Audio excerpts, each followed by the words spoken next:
O Senhor esteja convosco. Ele está no meio de nós. Proclamação do Evangelho de Jesus Cristo, segundo Marcos. Glória a vós, Senhor.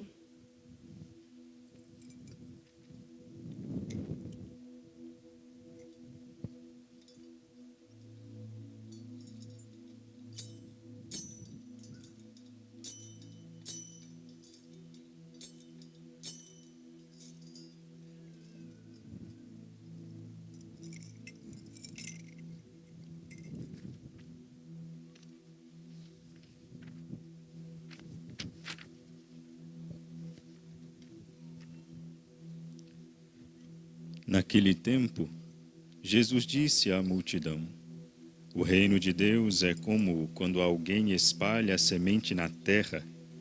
Ele vai dormir e acorda noite e dia, e a semente vai germinando e crescendo, mas ele não sabe como isso acontece. A terra, por si mesma, produz o fruto. Primeiro aparecem as folhas, depois vem a espiga, e por fim os grãos que enchem a espiga. Quando as espigas estão maduras, o homem mete logo a foice, porque o tempo da colheita chegou. E Jesus continuou: Com que mais poderemos comparar o reino de Deus? Que parábola usaremos para representá-lo? O reino de Deus é como um grão de mostarda, que ao ser semeado na terra, é a menor de todas as sementes da terra. Quando é semeado, cresce, e se torna maior do que todas as hortaliças, e estende ramos tão grandes que os pássaros do céu podem abrigar-se à sua sombra. Jesus anunciava a palavra, usando muitas parábolas como estas, conforme eles podiam compreender. E só lhes falava por meio de parábolas, mas quando estava sozinho com os discípulos, explicava tudo. Palavra da salvação. Glória a vós, Senhor.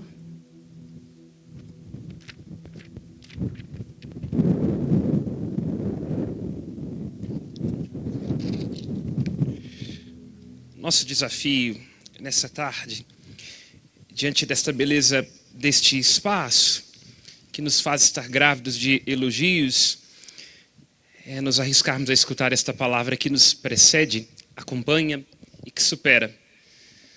A palavra de Deus que nos criou, o sopro de seus lábios, como lembra o Salmo, que forjou tudo aquilo que existe e continua presente em cada detalhe da nossa existência e que continua sempre dizendo, porque é próprio do amor a arte da escuta. Porque lá onde não há escuta, o amor pede licença e vai embora. Assim como é próprio do amor a capacidade de dizer no silêncio, no sorriso e na prece. A primeira leitura que nós acabamos de escutar do profeta Ezequiel começa: Assim diz o Senhor. E ela termina: O Senhor sou eu, que diz e que faz. Se a palavra de Deus é eterna e ela que faz a vida voltar, e o nosso desafio é interpretar cada circunstância da nossa existência, inclusive os avessos, para fazer dos avessos a prece do amor de Deus, a nossa palavra humana é tão frágil e tão limitada, palavra nossa que às vezes nos sufoca. Quem de nós, algum dia de manhã, estando profundamente inspirado para começar mais uma semana, já não se viu sequestrado por uma palavra que deveria ser uma palavra de consolo e uma palavra bendita, e acabou sendo maldita. Palavras ditas do coração para fora, são colocadas da alma para dentro e são difíceis de arrancar. Nossa palavra humana também é uma palavra que diz, desdizendo. Quantas vezes nós não somos capazes de sustentar aquilo que nós juramos? Como gosto sempre de recorrer à literatura, lembro do momento da peça Hamlet, onde a jovem Ofélia está apaixonada por Hamlet, e ela escuta de seu pai: cuidado com esse amor, Hamlet é escravo de seu nascimento. Cuidado, Ofélia, quando o sangue ferve na alma, o coração costuma emprestar juramentos para a língua. Traduzindo em bom português e atual, é sempre um perigo quando nós dizemos alguma coisa sobre o efeito da paixão e de vodka.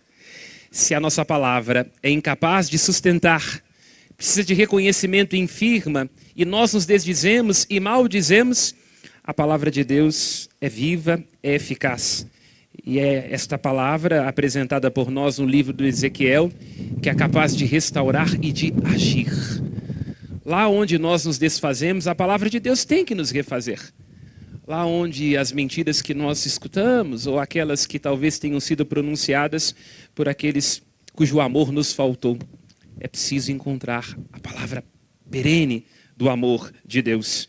Por isso Ezequiel, ao iniciar a sua profecia, evoca o Senhor Deus e nos traz uma metáfora, que é uma maneira do profeta dizer do amor insistente de Deus, que pega um pequenino ramo do topo de um cedro e vai plantá-lo no alto de uma montanha para fazê-lo tornar-se uma árvore robusta. Ao dizer Senhor Deus, ao falar de um pequeno ramo que é pegado do alto do cedro e colocado numa montanha, Ezequiel nos está fazendo comparecer ao ponto de partida. É muito importante não perder o ponto de partida, porque o Deus de Israel é fixado com retornos. Ele insiste na palavra e insiste nos jardins. Se vamos ao livro do Gênesis, capítulo 2, versículo 8, se diz que o Senhor Deus plantou um jardim no Éden e lá plantou também o homem, de modo que confere à criatura, que até alguns segundos era barro, esta missão de cuidar e de cultivar. E Adão se põe a dar nome e a encontrar. E saúda a mulher que está diante dele, construída como uma obra divina, com um reconhecimento. Essa sim, osso dos meus ossos, carne da minha carne.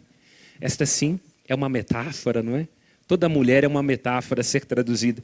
E nós sabemos muito bem como um casamento está fadado ao desastre, quando nós homens, no nosso jeito de ser prático, não conseguimos traduzir o que as mulheres dizem sem dizer, dizem desdizendo. Voltar a este ponto de partida, da palavra, do cuidado e dos jardins, porque não há experiência de amor verdadeiro sem escuta, sem palavra bendita e sem jardim. É provocador essa profecia de Ezequiel, porque ele a faz no momento de exílio, de dúvida, de incerteza, apresentado continuamente pelos Salmos, porque se o Senhor Deus diz que a sua palavra não é apenas um discurso vazio, mas que ela é capaz de agir e de transformar, como é que nós, a raça de Israel, a semente bendita, podemos estar nesta terra de exílio e de cativeiro? Será que Deus se esqueceu de nós? Será que a ira se fechou o coração, lhe fechou o coração? Parece que a mão de Deus não é a mesma, está mudada. E aquela mesma palavra fácil, o discurso humano nos rouba de nós, é a palavra de Deus. Quem cria, quem organiza do caos, quem devolve, e é a palavra que nos cultiva. É preciso deixar-se cultivar por esta palavra, deixar que esta palavra nos encontre, porque fora desta palavra, lembra o Salmo 18, 19, nos falta o ar. Nos falta o ar. O Senhor Deus, no seu discurso, nas Sagradas Escrituras, diz sempre com amor e com fidelidade. Por isso ecoa a primeira leitura, o Salmo 91, quando diz que como é bom nós agradecermos ao Senhor e cantar salmos em louvor ao Deus Altíssimo. A Bíblia insiste nisso, inclusive nos momentos difíceis, que nós temos que ser capazes de cantar um sacrifício de louvor. Nós imaginamos que aquilo que Deus espera de nós são nossas ofertas externas, aquilo que a gente pode oferecer de nós como uma desculpa para não dar a nós mesmos. Mas a Bíblia insiste que é preciso oferecer a Deus um sacrifício de louvor. E esse sacrifício de louvor, em vários momentos da nossa existência, é um verso que a gente tem que compor a partir do avesso, da existência de cada um de nós. Há momentos em que nós estamos experimentando dificuldades e aflições e que nós temos que prantear. E neste pranto cantar um cântico novo. Essa é a insistência das Sagradas Escrituras. Porque nós, apesar de barro, apesar de pó, de cinza, tão limitados, tão pequeninos, como era pequenina Santa Teresinha, somos habitados por esta palavra. É ela quem nos sustenta, é ela quem nos despertou do barro, é ela quem nos restaura e quem nos refaz. Como é bom cantar salmos em louvor ao Deus Altíssimo, anunciar já pela manhã a sua bondade e o seu amor fiel a noite inteira. Já de manhã, não se esqueça, jamais em sua vida, naquele momento de oração, abrindo os olhos, de deixar-se alimentar por esta palavra de Deus, que é bondade. Deus é o único que é bom, é o único que é belo, é o único que é verdadeiro. Nós somos bonzinhos, nós temos as nossas falsidades e os nossos limites, nós também temos as nossas feiuras. Por isso, lá onde você estiver sentindo fome, lá onde estiver sentindo desidratado, deixe se alimentar e curar por esta palavra de Deus e pela sua bondade. E à noite, naquele momento onde nós chegamos à conclusão de que não foi suficiente tudo aquilo que nós fizemos, vimos e dissemos, deixe-se alcançar pelo amor fiel de Deus. A Escritura insiste continuamente neste Deus cujo discurso é amor, é bondade, é misericórdia, é Hesed e Herem, útero, vísceras. Portanto, não nos ama com plano B, não nos ama pela metade. E ao mesmo tempo este Deus que é capaz de ser fiel, digno de confiança e perene. Chama a atenção, neste salmo que acabamos de escutar, que o Senhor diz que aquele que está junto dele e que se torna justo é capaz de florir como um cedro que há no Líbano. Florir como um cedro que há no Líbano, aqueles que estão juntos do Senhor nos seus árvores. Estamos diante de uma santa que está sempre associada às flores, e nós associamos as rosas ou os lírios, como está presente nesta urna, que é um presente do Brasil. Esta urna é feita de pau-brasil, e dentre muitas simbologias quer remeter a este cuidado do governo brasileiro em deferência a esta Santa Teresinha. E ela, num dos seus escritos, chamava a atenção que cada um de nós tem que florir neste jardim de Deus, sendo cultivado por esta palavra. Porque é a palavra de Deus que instituiu o jardim do Éden, e há de ser também esta palavra a instituir os jardins que cada um de nós tem que plantar e cultivar na própria existência. Mas falando de flores, o Salmo diz que nós iremos florir como cedros. A flor de cedro não é tão nobre quanto as rosas, porque as rosas nos despertam no seu encanto, estão presentes em vários momentos de nossa vida, mas elas são mais passageiras. A flor de cedro é uma flor dura, que é feita para resistir, porque no momento em que ela cai do alto do cedro, ela não pode se espativar. E pelos cedros, inclusive no caso do Líbano, às vezes serem cultivados em locais que são secos, ela tem que ser resistente. Meditemos isto, sejamos flores como nos convidou Santa Teresinha. Em alguns momentos, flores mais perfumadas, em outros momentos, flores mais vicejantes. Em outros momentos, temos que ser flores insubordinadas e que são capazes de sobreviver mesmo em contextos hostis. A garantia desta seiva que não nos abandona é o amor de Deus que é perene para sempre, desde sempre. Um amor eterno, como lembra Jeremias. Um amor do Senhor Deus, que é respiro, este é o seu nome, não é? Rie, Asher, Rie, eu sou o que serei, lá onde nós não somos capazes de ser. Lá onde em sua vida estiver algum lugar de terra sedenta e sem água, um contexto de aridez, deixe que seja o Senhor, com seu amor resiliente, a dar a firmeza de que você necessita. E este é o convite de Jesus no evangelho que nós há pouco escutamos. Quando ele diz que o reino de Deus não deve ser entendido como uma grandeza do holofote manifesta. Hoje nós estamos sempre à procura de grandezas, como lembra os Salmos, querendo pretensões ambiciosas. Mas estamos respondendo a este imperativo de sucesso, de grandeza, com depressão, com ansiedade e com insegurança. Olhemos para Santa Teresinha, esta rosa, este lírio, esta flor do cedro. O que ela tem de grande? Uma menina de 24 anos, uma aborrecente, com todo respeito, alguém que não dá conta de si, é próprio da adolescência ter a efervescência dos próprios hormônios. Ela mesma, ao longo da própria existência, não tomemos de Santa Teresinha somente o final, mas o percurso. Tem que aprender a vencer a si mesma. Uma menina cheia de dúvidas, de incerteza, alguém que queria ter a vocação de apóstolo, andar pelo mundo, mas que na fragilidade e na pequenez da sua existência é capaz de ser grande. Cumpre-se nela a profecia do que diz o apóstolo Paulo na carta aos Romanos e que está aqui apresentado de algum modo neste trecho da segunda leitura. Quando nós estamos com Deus e quando Ele nos faz florir, nada nem ninguém pode nos separar do amor dEle. Não há limite, nem a morte. Nós estamos aqui carregando a urna de uma relíquia. A alma de Santa Teresinha não está mais ali, já foi para junto de Deus. No entanto, este corpo que um dia foi sinal desta presença e desta palavra, continua dizendo. Assim também nos arrisquemos nós. No momento em que nós não tivermos a palavra exata, não nos arriscamos a dizer por nós mesmos. Não sejamos ensurdecidos pelas nossas certezas, mas deixemos que Deus fale. Porque se Ele fala, nem a morte é capaz de nos silenciar. Inclusive, aprendemos a vencer as vozes que clamam em nós. Volto a este ponto. Também Santa Teresinha, no seu jeito de ser melancólico, nas suas dúvidas, nas suas incertezas, teve que ir se apequenando, como João Batista, entendendo que ela é, sim, era uma voz, mas é preciso que Deus fale. E porque deixou Deus falar, ela mesmo não estando mais fisicamente presente entre nós, continua a dizer. E no Evangelho, como estou dizendo, o Cristo nos alerta. Assim também nos indica Santa Teresinha. Tomemos cuidado com a nossa sede de grandeza. Porque na sede de grandeza nunca será suficiente.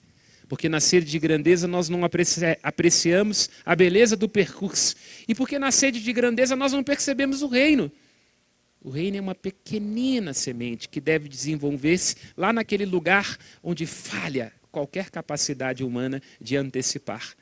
Se alguém, no desejo de apressar o florescimento, cava de novo o buraco, irá matar a planta e a semente, impedindo que ela se desenvolva.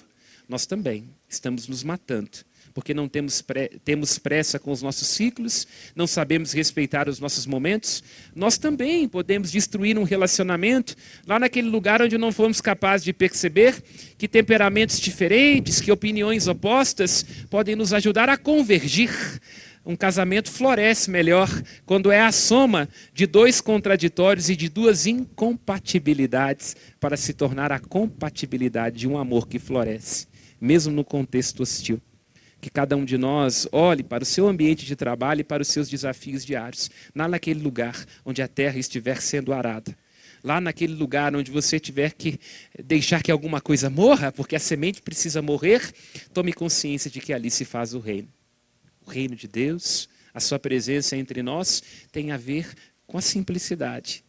Tem a ver com a felicidade, que é quase, tem a ver com a obediência diária. Porque lá onde há holofote, lá onde há grandeza, lá onde há desespero, lá onde há ansiedade, haverá também antirreino. Porque se estamos com pressa, se tem a ver com nós mesmos, com a nossa pretensão, se tem a ver com a nossa sede de grandeza, não há espaço para Deus. Tome cuidado, meu querido e minha querida, para não sufocar esta presença de Deus em sua existência. Porque como lembra o Talmud, ecoando esta sabedoria presente nos evangelhos, tanto Deus quanto o diabo moram no detalhe. Se nós nos perdermos do detalhe, se nós nos perdermos daquilo que é simples, nós não perceberemos como é que o reino floresce. E ele floresce no avesso. Reze isto à luz de Santa Teresinha. Abra-se a esta arte de tornar-se pequeno, porque a nossa grandeza vem de Deus. Deixe-se arar. Inclusive, como disse, respeitando os ciclos, respeitando os momentos e entendendo que nesta pequenez, nesta singeleza é que se manifesta a graça de Deus. Olha, termino dizendo para a vida de Santa Teresinha e como isso lança luz também para a nossa vida. Se nós queremos ser grandes, é preciso que a gente se apequene. Se nós queremos ter algo a dizer, é importante também sermos capazes do silêncio para que Deus fale. E, sobretudo, se nós queremos florescer, temos que estar abertos ao plantio, à aragem da terra, sermos nutridos pela graça divina, temos que estar abertos a sermos revolvidos para lá e para cá. E, sobretudo, temos que dar espaço para que seja o eterno a nos fazer florescer, e não nós. Louvado seja nosso Senhor Jesus Cristo. Guardemos, deixando que esta aragem que nos toca o rosto, delicadeza de Deus, de Santa Teresinha, nos faça refletir.